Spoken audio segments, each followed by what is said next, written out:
नमस्कार दोस्तों। अभी कुछ दिनों से मुझे सबसे ज़्यादा डीएम जो आ रहे थे वो डॉक्यूमेंट्स वेरिफिकेशन को लेके आ रहे थे। मैंने फिर उसके लिए आपके लिए एक वीडियो बना दिया। इसके माध्यम से मैं आपको ये समझाना चाहूँगा कि आप डॉक्यूमेंट्स वेरिफिकेशन में क्या क्या दिक्कत करते हो।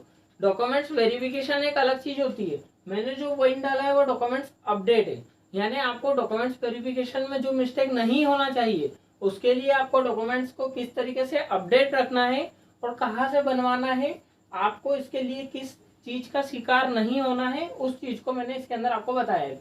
आपको डॉक्यूमेंट्स अपडेट इस तरीके से करना चाहिए कि सबसे पहले जब आप फाइल लो तो जैसे ही 10th या 12th होती है आपकी, तो आपको एक फाइल लेना है।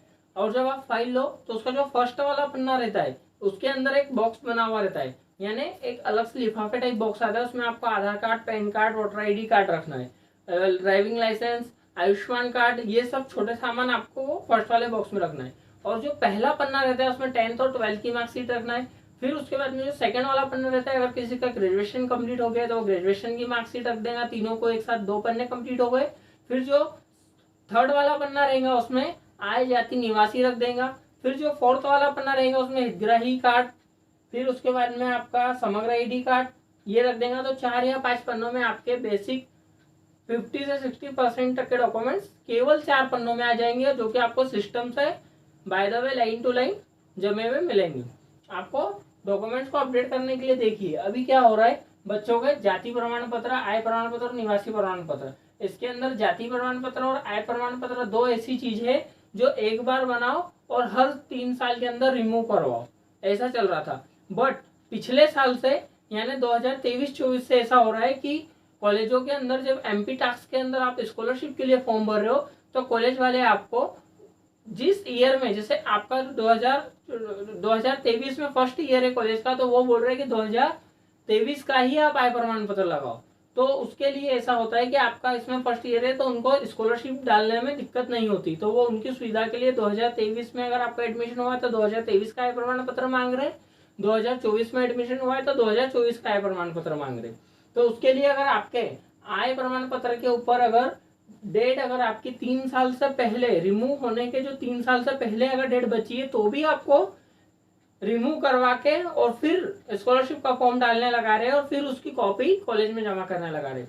इसके लिए क्या हो रहा है कि बच्चे अभी एडमिशन के टाइम भी आए जाती जब लेके डॉक्यूमेंट्स वेरिफिकेशन के अंदर जा रहे हैं या फिर फॉर्म फिलअप करने जा रहे हैं, रजिस्ट्रेशन करने जा रहे हैं, तो वहां पे उनका ये 3 साल के लिए 3 साल कंप्लीट हो चुके हैं और रिमूव करवाने का बोल रहे। और बच्चे एकदम से घबरा जाते हैं और सोचते हैं कि अब हम कैसे रिमूव कराएंगे, हमारा एडमिशन कैसे होगा। और वो साइबर वाले से पूछते हैं कि इसका रिमूव करवाने का क्या चार्ज लगेगा। साइबर वाला उनको सीधे 2 वाक्य बोलता है और डाल देता है। पहला सेंटेंस बोलता है कि आपको कब चाहिए, दूसरा सेंटेंस बोलता है कि अर्जेंट में बनाना है या बाद में भी चलेगा। बच्चा बोलता है अर्जेंट में बनाना है और 250 से 300 रुपए चार्ज कर देता है। जबकि आपको आय और जाति निवासी ये तीनों लोक सेवा केंद्र से बनाना है, जो कि केवल 50 रुपीज देके बन जाएंगे। और ये आप सुबह अगर 11 बजे देते हो तो शाम में 5 बजे भी आपको रिटर्न मिल जाएगा। कई बार अगर आप 12 बजे देते हो तो आपको 12:30 1 बजे रिमूव करके दे देता है। यानी ये तीनों चीजें हाथ के साथ बनती है, लोक सेवा केंद्र में बनती है। अगर आपको इसके लिए और कोई पर्सनल जानकारी लगे या कोई दिक्कत हो तो आप मुझे इंस्टाग्राम पे नवीन दिलावरे के ऊपर डीएम करें। मैं तुरंत आपको आपके एरिया का लोक सेवा केंद्र बताऊंगा कि आपका काम कहाँ से होगा। दूसरी चीज कि जाति प्रमाण पत्र के अंदर मुझे एक डीएम और आया, वो इस तरीके का आया कि ये जो जाति प्रमाण पत्र होता है जो आप कॉलेजों के अंदर लगाते हो या और स्कूलों के अंदर स्कॉलरशिप के लिए लगाते हो या एमपी स्टेट लेवल की एग्जाम्स के अंदर लगाते हो, तो वो स्टेट लेवल का होता है। और दूसरा होता है सेंट्रल लेवल का, यानी सेंट्रल लेवल का कास्ट का ही अलग बनता है। ये बनता है एसडीएम ऑफिस से। इसके अंदर लिख देता हूं मैं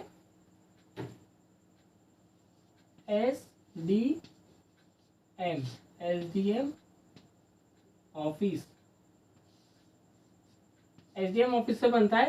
इसका कोई शुल्क नहीं होता, ये फ्री में होता है। आजकल इसके लिए एक गलत मिथ्या फैला दी गई है कि इसके लिए कोर्ट जाओ और कोर्ट से वकील के थ्रू 700 या 750 में बनाओ और फिर ग्रुप डी का फॉर्म भरो, रेलवे का फॉर्म भरो। रेलवे में लग रहा है सेंट्रल का, क्योंकि रेलवे केंद्र की भर्ती है इसलिए इसमें सेंट्रल का देना पड़ता है। एसएससी के अंदर भी सेंट्रल का देना पड़ता है। इसमें कोई चार्ज नहीं है। ये लोग केवल आपसे फॉर्म ले लेते हैं, सिग्नेचर करवा लेते हैं, सब भर लेते हैं और एसडीएम ऑफिस में जमा करके वहां से आपका बनवा के 4-5 दिन में आपको रिटर्न करके 650-700 रुपये आपके खा जाते। और आपको ये चीज बिल्कुल बंद करना है। अगर आपसे कोई इसके अलावा एक्स्ट्रा पैसे मांगते हैं या ना एक्स्ट्रा पैसे मांगते हैं तो आपको अपने मोबाइल का कैमरा ऑन करना है, ब्राइटनेस 0 करना है, ऊपर वाले पॉकेट में रखना है, बिल्कुल ऐसे खड़े रहना है, उसकी वीडियो बनाना है और बिल्कुल उसको फैलाना है। क्योंकि इस चीज को तो अपन को मिटाना है, इसीलिए तो अपन इतना पढ़ रहे हैं। लोगों को घूस नहीं देना है, अपने को इस चीज को मिटाना है। अगर वो बोलता है मुझे 100 रुपए चाहिए, 200, तो इतने तो नहीं हो पाएंगे सर मेरे पास में कैश नहीं है, सर मैं ऑनलाइन कर दूं क्या, थोड़ा वो पुराने जमाने बोलते हैं ना, एड़े बन के पेड़े खाना, वैसे वाले काम करना है अपने को, समझ गए ना आप। फिर उसके बाद में सेंट्रल के लिए कास्ट सर्टिफिकेट में 1 भी रुपए नहीं लग रहे, इन तीनों में 50 रुपए लग रहे। आधार कार्ड का काम केवल आधार सेंटर से होगा, जिसको कियोस्क सेंटर बोलते हैं। आजकल आधार कार्ड वाले की आईडी बिक रही है, जो इस आईडी को खरीदता है वही केवल आधार कार्ड को अपडेट कर सकता है। अगर आपके नाम में बेसिक मिस्टेक है तो 3 या 4 दिन में अपडेट होगा, ज्यादा से ज्यादा 15 दिन में अपडेट हो जाएगा आधार कार्ड। इसका भी आपको बेसिक शुल्क लगेगा, कोई ज्यादा शुल्क नहीं लगेगा।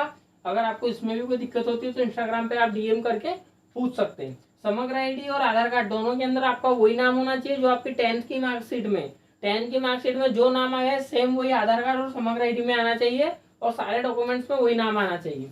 फिर उसके बाद में फोटो के कारण भी फॉर्म बहुत सारे रिजेक्ट हो जाते हैं, खासकर गवर्नमेंट एग्जाम्स के फॉर्म फोटो के कारण रिजेक्ट होते हैं। उसका मेन कारण यही है कि आपका फोटो नया होना चाहिए, और आपके फोटो के बैक में जो बैकग्राउंड मेरा दिख रहा है, मेरा चॉकलेटी कलर डार्क बैकग्राउंड दिख रहा है, बट गवर्नमेंट जॉब के फोटो के अंदर आपका जो बैकग्राउंड दिखना चाहिए वो लाइट कलर में होना चाहिए और व्हाइट कलर में होना चाहिए। व्हाइट कलर में होगा तो 100% फोटो आपका रिजेक्ट नहीं होगा, और लेटेस्ट फोटो अगर आप यूज करो तो बहुत बढ़िया होगा। मैं समझता हूँ कि आप ये बहुत अच्छे से जान चुके होंगे। थैंक यू, धन्यवाद। किसी भी प्रॉब्लम के लिए मुझे इंस्टाग्राम पर बेशक डीएम करें। धन्यवाद।